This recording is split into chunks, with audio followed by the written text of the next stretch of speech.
Hi, my name is Cliff and I would like to welcome you aboard my sailing boat, Sovereign Grace, and to my YouTube channel, Pastors Day Off.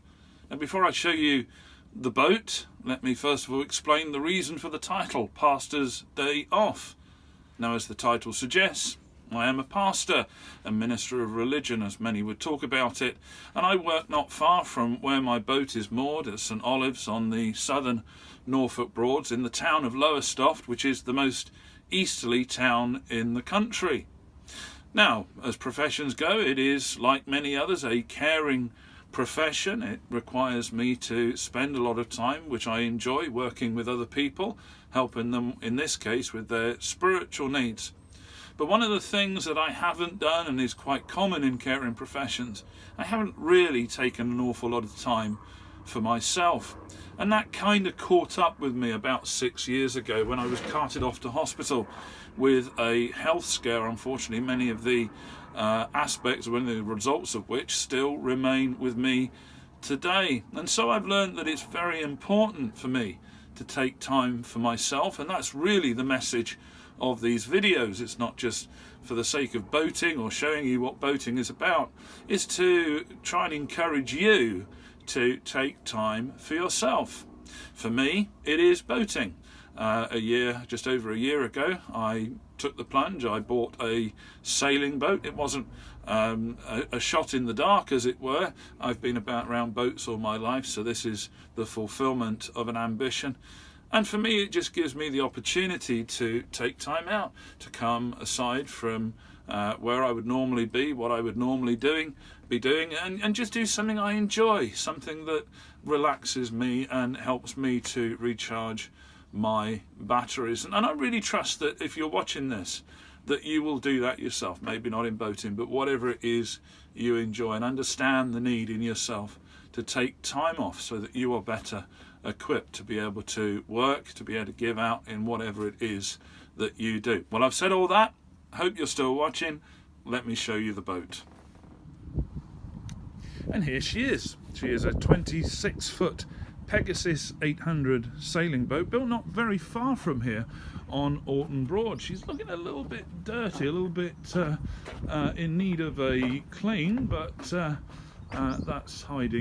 dirt is hiding a very good boat underneath. As you can see, Sovereign Grace wasn't her original name. She was called Lumia, and we've tried to take the old lettering off, but we need to try a little bit harder. But that's another job for over the winter. Well, let's climb aboard. Let's see what we've got.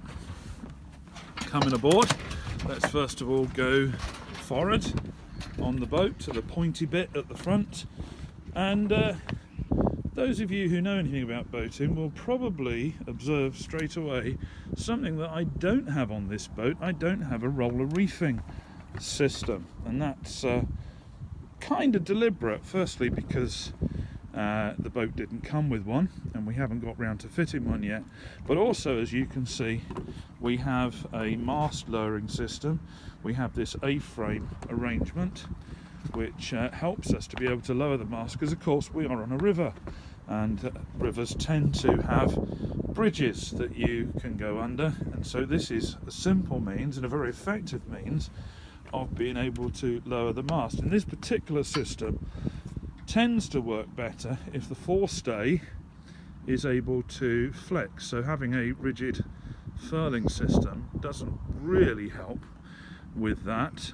You can get flexible furling systems, but unfortunately my pockets don't go that deep, so for the moment anyway we have to clip our foresails on, which is not a problem, because on a river there's doesn't tend to be the need to have to change sails very often, so we can clip a sail on and that will do us for a day. The one thing I will say, however, about this A-frame is it's jolly heavy, and I learnt that very much earlier on in the year when I managed to drop it on my foot, and it did hurt. Words synonymous with ouch were used, but that's a lesson once learnt, never to be repeated. She is single masted. She is has a Bermuda rig on it, which basically means that we have one mast, one mainsail and one foresail. And as you can see, going back, you can see that all the lines, all the main lines, ropes, halyards, they all go back to the cockpit, and therefore it makes it a very easy boat to sail single-handed, and a very easy boat to relearn to sail when you haven't sailed like me for very many years. But again, we've had her out over the summer, and we've found sailing to be relatively straightforward, and on the most part the boat goes in the right direction.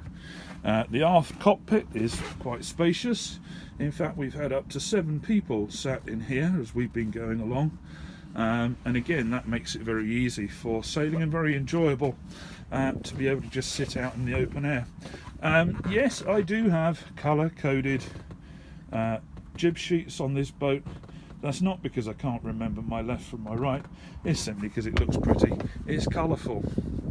Now, under the cockpit here we have an engine, what some people call the iron topsail, and this is most useful for us for docking purposes and undocking purposes, and of course those moments when we're completely lazy and we don't want to use the sails. But that's a good little engine. It's a new engine. It's not been on the boat since new, but it's a 500cc Volvo engine. Doesn't sound a lot, but it can push the boat along comfortably at about 4 or 5 knots, which is all you need on the rivers, and will get you out of trouble if you find yourself getting it wrong, as we do often. But it's a good engine, and hopefully it will last us for a very long time to come. In the cockpit we've got 2 lockers. At the back here on the port side, well, it's rather full. That's where the gas is, that's where the diesel tank is for the engine, and so there's not an awful lot else in there other than, I think, rond anchors for those moments when we can't find any posts to moor up to. Coming over to the starboard side, we have a much more usable locker. In there we've got sails, we've got some spare bollards, we've got more lines, more ropes that we can use. Yeah, it is looking a little bit green. It does need a jolly good jet wash, and again that's going to be one of the one of the jobs that we have to do over the winter. So come on down inside. It is not a big boat, but it is big enough. And this is one of the things actually about sailboats, and it always amuses me. You don't get this on motor cruisers, but when you buy sailboats, when you look at the sales brochures, they'll always talk about the number of people that can sleep on board. And in this case, this boat is actually supposed to be able to sleep 5, but you'd have to be very small, you'd have to be very slim in order to do that. The port side seat there is 1 berth. On the starboard side here, the right hand side of the boat, you got the table there, and you got a cushion there, which is supposed to make this into a double berth, but in truth you wouldn't want to sleep 2 people on there. 1 is comfortable enough, but certainly not 2. Coming around here, we've got a simple little galley with actually what is a very good stove, a very good oven arrangement. We've enjoyed cooking some very good meals in there, and it certainly does the job very, very well. We have a table next to it, which I think is supposed to be the chart table. I'm not sure, but it serves as an extension to the kitchen. Coming round, we have next to the companionway, next to the steps, we have a sink, but that's something that I do need to repair because it's got a leak in it, so we don't tend to use it. And the water system as well, we're not sure whether it's the sink itself or whether it's the water system, but something is leaking there and putting water into the bilge, and we have to work that out. In the meantime, we use a washing up bowl. Have to be practical about these things. Coming further around to what is called the heads, or the toilet on this boat, that was replaced. I replaced that at the beginning of the season, but again that needs to be repaired. There's something wrong with the pipe work, and I need to work out what that is. And this actual arrangement here was an option on these boats. A lot of the boats actually have a quarter berth there. They don't have the toilet compartment at the back. Instead, they have the toilet underneath the V berth at the front. But I don't know about you, I kind of like to have my toilet and where I sleep separate, and so this is a far better arrangement for us, and it is only us. As I say, with sailboats they try to cram as many people on board as possible, but this at best is a comfortable 2, which is ideal for me. It's ideal for my wife, who you will see hopefully in some of the videos, and the only other extra member of crew we have is our 3-year-old, 4-year-old Staffy dog, and he enjoys coming on board, so you'll get to meet him as well. Going up forward, we have a cabin. It's not very big, but it is functional, and it's very comfortable. What you see on top there is the remains of an old memory foam mattress. My wife and I replaced ours earlier on in the year, and so I cut the old one up and put that on the top of the cushions, and it actually makes a very comfortable berth. We can just about fit in there, and of course above we have a hatch there which we can open and get plenty of fresh air through.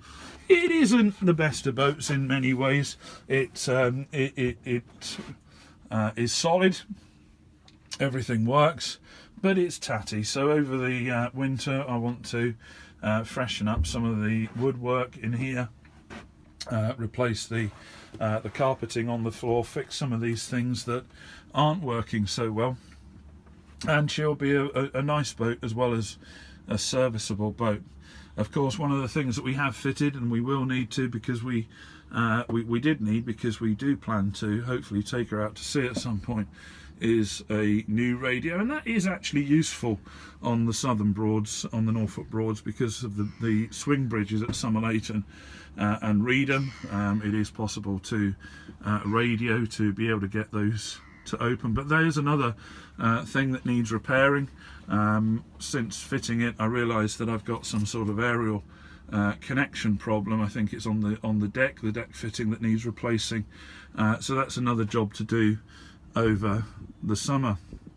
But that's our boat, and we're very pleased with her, very proud of her, and we've had a couple of very good holidays on her. And if you want to, you can actually have a look at the slideshows of those that are already on the YouTube channel. Well, you've seen the boat. She's not perhaps what you would call a gin palace, but from my point of view, she's watertight. She's perfectly serviceable, and we've used her already throughout this last summer and had an awful lot of enjoyment out of her. Now, of course, coming up to winter, there's probably not going to be so much boating done. Might take her out over the winter, simply because I've never done that before, and it first time for everything. But a lot of the videos to start with will probably be more about me maintaining the boat, looking after her, doing some of the repairs that need to be done before we get out and boat next year. And I hope you will join me in that, and to share in the experience that we have.